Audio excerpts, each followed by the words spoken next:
नमस्कार दोस्तों, मैं हूं आपका दोस्त फार्मासिस्ट अभिषेक चक्रवर्ती और बहुत बहुत स्वागत करता हूं एक बार फिर से आपका एक नए इन्फॉर्मेटिव टॉपिक के ऊपर। दोस्तों आज का हमारा टॉपिक है विटामिन B12, यानी कि विटामिन B12 की कमी, विटामिन B12 की कमी के लक्षण, विटामिन B12 कहाँ मिलता है, कैसे मिलता है। आज हम दोस्तों इन सब टॉपिक के ऊपर बात करेंगे। तो दोस्तों विटामिन B12 को कोबालामिन भी बोला जाता है और विटामिन B12 जो होता है बहुत ही ज़रूरी विटामिन होता है हमारे शरीर के लिए। विटामिन B12 एक प्रकार का वाटर सोल्यूबल विटामिन है।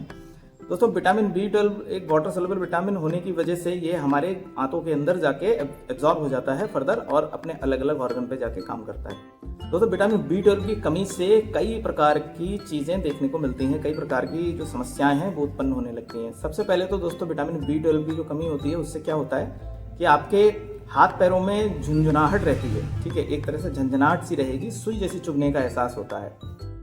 दूसरा क्या होता है दोस्तों, थकावट रहने लगती है, बहुत ज़्यादा थकान एक तरह से महसूस करता है व्यक्ति। तीसरी दोस्तों इसकी कमी हो जाती है कि आपके जो ये DNA है उसको रिपेयर करने का भी काम करता है। DNA को नई तरीके से बनाने में भी ये विटामिन B12 का जो है वो काम है। अब दोस्तों अगर शरीर में इसकी कमी हो रही है तो इससे एनीमिया या नसों से संबंधित रोग जो हैं वो भी बनने लगते हैं। तो दोस्तों अब विटामिन B12 के 7 कुछ महत्वपूर्ण लक्षण हैं, तो मैं उनको आज आपको बता देता हूं कि जो वो लक्षण है कि आपको कमी का एहसास हो जाएगा, वो कमी आपको पता चलने लगेगी। लगातार थकान या कमजोरी आपको चल रही है बॉडी में तो हो सकता है आपको विटामिन B12 की डिफिशियंसी हो रही है। दोस्तों अगर आपके हाथ पैरों में झंझनाहट रह रही है तब भी हो सकता है आपको विटामिन B12 की कमी रह रही है। दोस्तों अगर चक्कर आते रहते हैं तब भी हो सकता है कि विटामिन B12 की कमी रह रही है, क्योंकि चक्कर इसलिए आते हैं क्योंकि विटामिन B12 जो है वो RBC को बनाने में मदद करता है। RBCs अगर आपके कम रहेंगी यानी कि रेड ब्लड सेल्स कम रहेंगी तो क्या होता है कि पर्याप्त मात्रा में दिमाग के अंदर ऑक्सीजन पहुंचता नहीं है, जिसकी वजह से चक्कर आने लगते हैं या फिर और भी चीज़ें होने लगती हैं। और एक और होता है कारण, जैसे कहते हैं मूड खराब रहना, चिड़चिड़ापन लगते रहना, ये भी चीज़ें देखो दोस्तों इसमें देखने को मिलती हैं। और एक चीज़ और होती है कि जीभ में जलन या जीभ में लालपन, इस प्रकार की चीज़ें भी आपको देखने को मिल जाएंगी। अब दोस्तों बात कर लेते हैं कि विटामिन B12 की कमी आखिर होती ही क्यों है। विटामिन B12 की कमी होने के कई कारण हैं, जैसे कि एक कारण हो गया है शाकाहारी भोजन का। अगर शाकाहारी भोजन करते हैं, ज़्यादातर हम शाकाहारी भोजन करते रहते हैं, लंबे समय तक शाकाहारी भोजन करते रहते हैं, तब भी दोस्तों विटामिन B12 की कमी हो जाती है, क्योंकि शाकाहारी स्रोत में विटामिन B12 नहीं मिलता है। विटामिन B12 जो है वो मांसाहारी भोजन में ही मिलेगा, जैसे कि आपको मांस, मछली, अंडा, इस प्रकार की चीज़ों में विटामिन B12 मिलता है, ठीक है। दूसरी चीज़ होती है दोस्तों, अगर उम्र बढ़ रही है तब भी विटामिन B12 का जो एब्सॉर्प्शन है यानी कि जो अवशोषण है वो आंतों के द्वारा ढंग से नहीं होता है।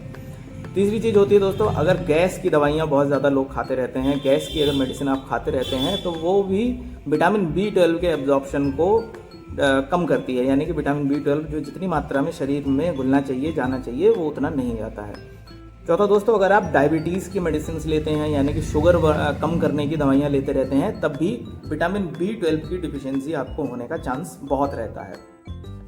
अब जैसे कि मैंने आपको बताई दिया, विटामिन B12 के कई स्रोत होते हैं, जैसे कि अंडा हो गया, मछली हो गया, इस प्रकार की चीज़ें होती हैं। अब दोस्तों इसको पहचाने कैसे?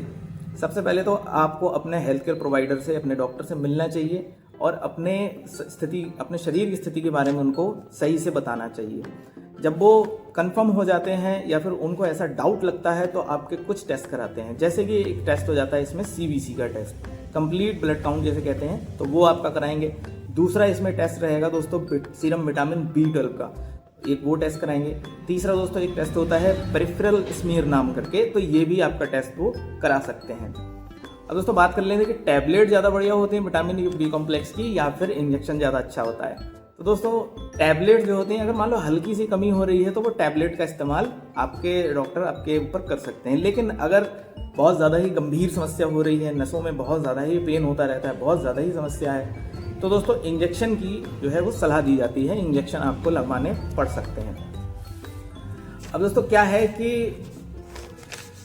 विटामिन B12 की अगर आपको कमी हो रही है तो ये बहुत ज़्यादा ध्यान देने वाली बात है। अगर आप शुरुआत में ही ध्यान दे देंगे तो हो सकता है कि आपको बहुत जल्दी ही विटामिन तो हो सकता है दोस्तों कि बहुत जल्दी आपको विटामिन B12 की जो कमी से आपका शरीर जूझ रहा है तो उससे आपको निजात मिल जाए। दोस्तों कोई भी सप्लीमेंट है, कोई भी दवा है, आपको बगैर डॉक्टर की सलाह के नहीं लेना चाहिए क्योंकि वो नुकसानदायक हो सकता है। तो दोस्तों विटामिन B12 को नज़रअंदाज ना करें तो भी ज़्यादा अच्छा है। और आपको लगातार चक्कर, सिरदर्द, मितली या फिर झंझनाहट इस प्रकार की चीज़ें होती हैं तो एक बार अपने डॉक्टर को बताएं। वो आपको हो सकता है कि कुछ टेस्ट लिख के दें, उसके बाद में आपको फर्दर आगे क्या करना चाहिए, क्या नहीं करना चाहिए, वो आपको अच्छे से गाइड कर सकते हैं। वीडियो देखने के लिए दोस्तों बहुत बहुत धन्यवाद और आशा करता हूँ कि आपको वीडियो पसंद आया होगा और मुझे सब्सक्राइब करें, शेयर करें। धन्यवाद।